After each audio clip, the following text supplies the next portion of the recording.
Je pensais que c'était pas vrai, les amis, mais c'est vrai. Quand j'ai entendu les commentateurs de Canal le dire, je me suis dit, attends, je vais aller vérifier l'information pour la partager avec vous. Mais c'est vrai et c'est hallucinant. Cela fait 14 ans que Liverpool n'a pas perdu face à Everton. 14 longues années. C'est quand même incroyable. Si je vous dis que c'est incroyable dans la mesure où, en Angleterre, quand on vous parle de derby, quand on vous parle de rivalité, c'est vraiment rivalité au vrai sens du terme. En Espagne, par exemple, vous avez le cas du FC Barcelone. La vie de Barcelone, vous avez des clubs comme l'Espagnol de Barcelone, vous avez la Gironde, vous avez le FC Barcelone, c'est tous des Catalans. Mais ils se partagent la ville. Alors, donc c'est des rivaux, il y a cette rivalité qui est omniprésente. C'est la même chose donc en Angleterre, à Liverpool, parce que Liverpool, c'est d'abord une ville avant d'être un club. Le club, cette ville, elle est partagée par deux équipes, je peux dire, par deux clubs, deux plus grands clubs en tout cas, Everton et Liverpool. Et ça fait 14 ans que Liverpool n'a pas perdu face à Everton. Everton qui est son principal rival. Et quand on vous dit rival, c'est vraiment rival au vrai sens du terme.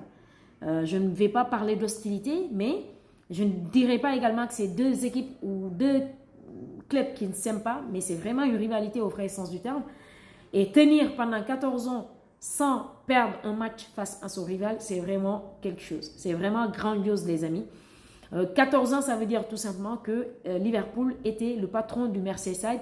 La dernière défaite de Liverpool face à Everton remonte à 17 octobre 2010. C'est incroyable, les amis. C'est incroyable. Mais Everton a décidé d'en finir avec cette invincibilité-là. Victoire des Toffees sur le score de 2-0.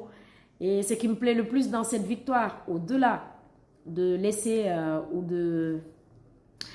au-delà de laisser la première place à Arsenal, je vais le dire, je vais cracher, mais c'est surtout dans ce stade mythique du Goodison Park. J'aime ces stades-là, Goodison Park et Anfield, parce que c'est des stades où je vois cette proximité entre les joueurs et les supporters. Surtout quand on voit cette effervescence aujourd'hui, cette alchimie qui s'est dégagée dans les tribunes du Goodison Park, c'est tout simplement historique et c'est tout simplement incroyable. Et ça montre à quel point le football est indescriptible. Ça montre à quel point le football est indescriptible, les amis. Une victoire très, très, très importante des Toffees donc face à Liverpool. Ça leur permet, parce qu'Everton a été confronté quand même à des problèmes de retrait de points suite à des problèmes de fair play financier, je pense bien. Et donc, ça les avait complètement noyés dans la zone rouge, je peux dire. C'est-à-dire, ils étaient complètement... ils étaient dans la zone relégable, on peut dire. Et d'après les informations de Canal aussi, depuis 70 ans qu'Everton joue en Premier League, donc depuis 70 ans qu'ils ne sont pas relégués en Championship.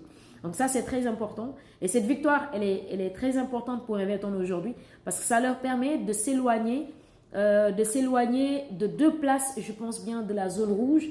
Mais cette défaite de Liverpool fait éloigner Liverpool du titre. Et comme je le disais pas plus tard qu'hier, la course au titre est tellement corsée en Premier League entre Arsenal, entre Arsenal, Liverpool et City. Mais Liverpool est en train vraiment de balayer le chemin à Arsenal. Bon, c'est pour mon plus grand bonheur. Mais c'est dommage de voir Liverpool terminer ainsi la saison. Déjà, ils ont été éliminés de façon vraiment dramatique.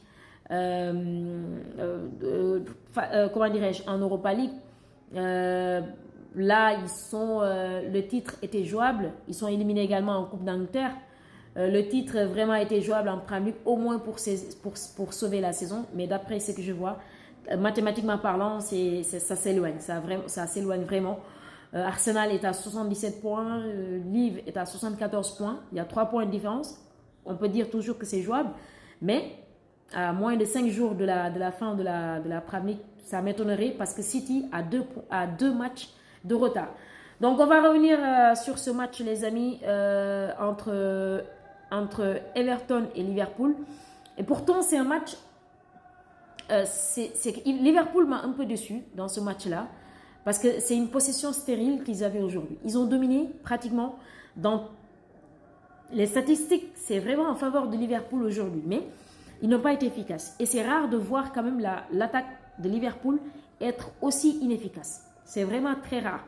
Mais on remarque que depuis un certain temps, je pense que c'est leur deuxième défaite. Deuxième défaite consécutive, je pense bien, en Premier League, si je ne m'abuse. Si mon calcul, ou bien, bon, je passe, je ne suis pas sûre, mais je pense que c'est leur deuxième défaite consécutive après leur élimination en Europa League. C'est vraiment une attaque qui a été inefficace aujourd'hui et les Toffees en ont tout simplement profité parce qu'ils ont su que le maillon faible de Liverpool, c'était dans les balles arrêtées.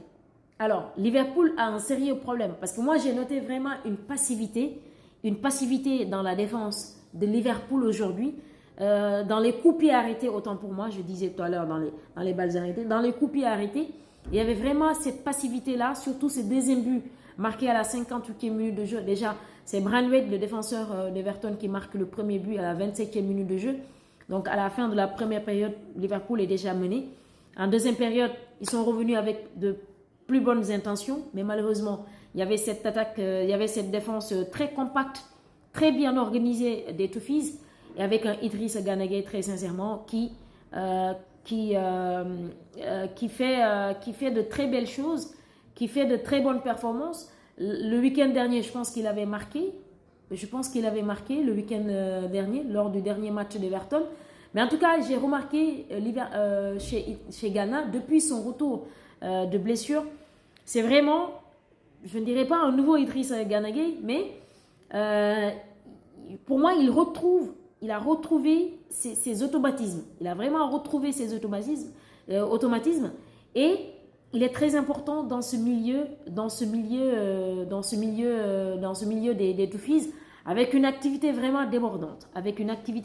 Parce que Idrissa, c'est quelqu'un qui peut se projeter, qui peut également réguler, mais qui peut avoir un retour défensif très important. Et il joue ces trois rôles qui sont très importants.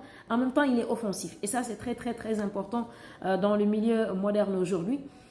À la 58e minute de jeu, Dominique Calvert-Lewin marque le deuxième but, le but de break, je peux dire, pour les Toffees.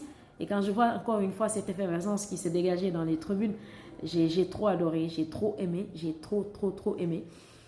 Donc, vraiment, ce deuxième but, quand on voit comment Calvert-Lewin a sauté, ou en tout cas a noyé toute la défense de Liverpool, c'est la raison pour laquelle je parlais tout à l'heure de passivité. Je pense que c'était entre Van Dijk et l'Anglais, Trent Alexander-Arnold. C'est entre les deux, c'est tout simplement incroyable. C'est vrai qu'il a une détente verticale incroyable, l'attaquant des Toffees, mais il y a une passivité vraiment remarquable également du côté des Reds de Liverpool. Mais en tout cas, c'était un match très très très plaisant avec beaucoup de rebondissements. Mais je pense également si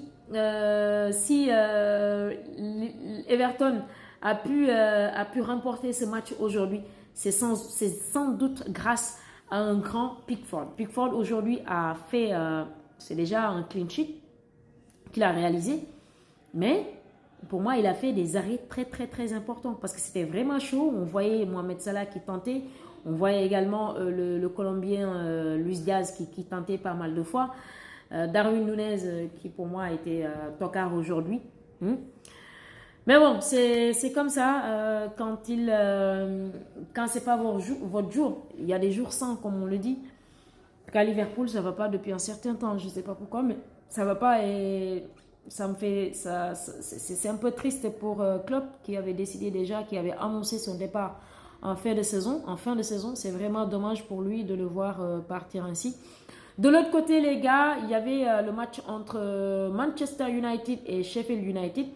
Donc United qui a donc remporté ce match sur le score de 4-2. Et je pense qu'ils sont revenus dans le match à 2 reprises et ça c'est très important. 35e minute de jeu, c'était le 1-0. 42e minute, c'est Maguire qui est en bonne forme actuellement, qui a égalisé. 50e minute, c'était du côté de Sheffield. Donc, ils ont été menés à 2 fois dans le match, mais ils sont quand même revenus. Et je pense que c'est une très belle opération pour Manchester United aujourd'hui à domicile. Alors, donc, je vous retrouve demain, les chers amis, pour d'autres informations foot ou d'autres débriefs match ou d'autres analyses match. En tout cas, n'hésitez surtout pas de laisser vos avis en commentaire, mais surtout, likez et partagez.